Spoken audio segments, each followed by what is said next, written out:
Welcome to Open for Business, the Gallatin Valley's only local business and consumer talk show featuring Tom Eaglehoff, the Man Entrepreneur Magazine radio called the leading authority in the United States for doing business in small town.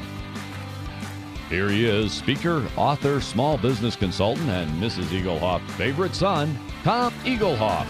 All right, welcome everyone. Open for Business. We air every Saturday live from 11 a.m. to 2 p.m. Mountain Time on AM 1450 KMMS in Bozeman, 1340 KPRK in Livingston, Montana. If you'd like to be a part of the big broadcast, go to kmmsam.com and click Listen Live. The call-in number during the show, 406-522-TALK, 406-522-8255. I'm here, you're here. Let's get the show on the road.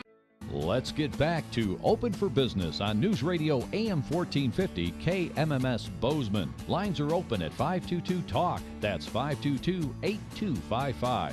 Here he is. He's big, he's bad, and he's open for business. Tom Eaglehoff. Thank you, everyone. Welcome back, everybody. It's 25 minutes for the top of the hour. It's Saturday, April 15, 2017. Happy to be here with you today, and want to welcome you to the podcast portion of Open for Business.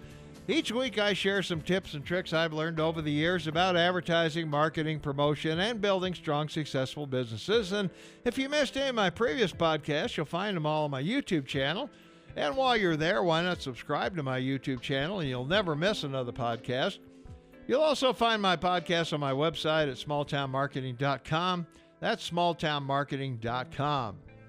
Well, today's topic is I want to talk about business success is a lifestyle change. Business success is a lifestyle change.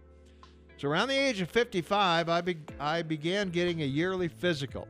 So every year I would go in and get a physical from my doctor. And the last one, well, not the last one, but one that I had, my doctor was not pleased when his scales ratted me out as weighing 368 pounds. And I still think the nurse had her foot on the scale, but although I was a good blood pressure, was pretty healthy overall, I was borderline diabetic. So the same disease that killed my father at the age of 59. So when I returned 13 months later in August for my next checkup, my weight was 227 pounds. So losing a little more than 2 pounds a week, I lost over 140 pounds, but it took a year to do it. So as you can imagine, my doctor was much happier this time around. My blood tests all came back normal, and I was giving a clean bill of health. So leaving his office, I began to think about how losing weight and improving my health was a lot like creating a healthier business. Now, I'm sure you're all familiar with the 80-20 rule. So if you've been in business for more than 10 seconds, you know about the 80-20 rule. 80% of your business will come from 20% of your customers. Well, 80% of my obesity was coming from 20% of my nutritional decisions. In businesses, rather than I've had the opportunity to analyze, I found 80% of their problem usually comes from 20% of the poor decisions they made. So when times are good and the money's flowing and the phones are ringing, your business can get a little fat. You can have a plumper payroll than needed, or you might be carrying more inventory than you should. However, when times are tough, as we've been experiencing in some recent years, changes and sacrifices have to be made or the future outlook of the business will not be favorable. So I had some decisions to make. I could elect for gastric bypass surgery, but at my age, I dismissed that idea.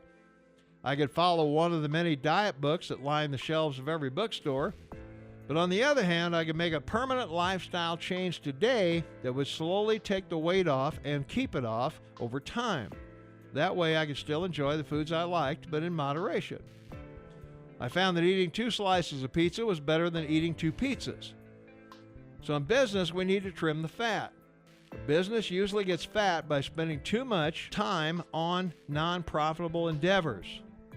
I'm not going to tell you that each sale isn't important or that each customer doesn't deserve your best effort, but there is a way to do more with less. Make a list of the 5 most profitable products or services your business provides. 80% of your marketing efforts should be directed at these most profitable targets. Once you've identified your top 5 profit centers, your next task is to research and find the ideal customer who will want these products or services. Contact past customers. Talk to similar businesses in other states to find the right advertising message that will attract these ideal customers. How do you find a needle in a haystack? You use a really big magnet. You need a magnetic message that will pull these folks to your front door. Look at your financials. In today's computerized world, there's no excuse not to have some kind of accounting software to keep track of your business income and expenses. If you're a startup business with meager finances, you can use QuickBooks Online starting at less than $10 a month, and I'll post that below of the podcast. Cut waste. It's easier to cut waste 2% than increase sales by 5%. If you can do both, so much the better. Are there ways to streamline your procedures?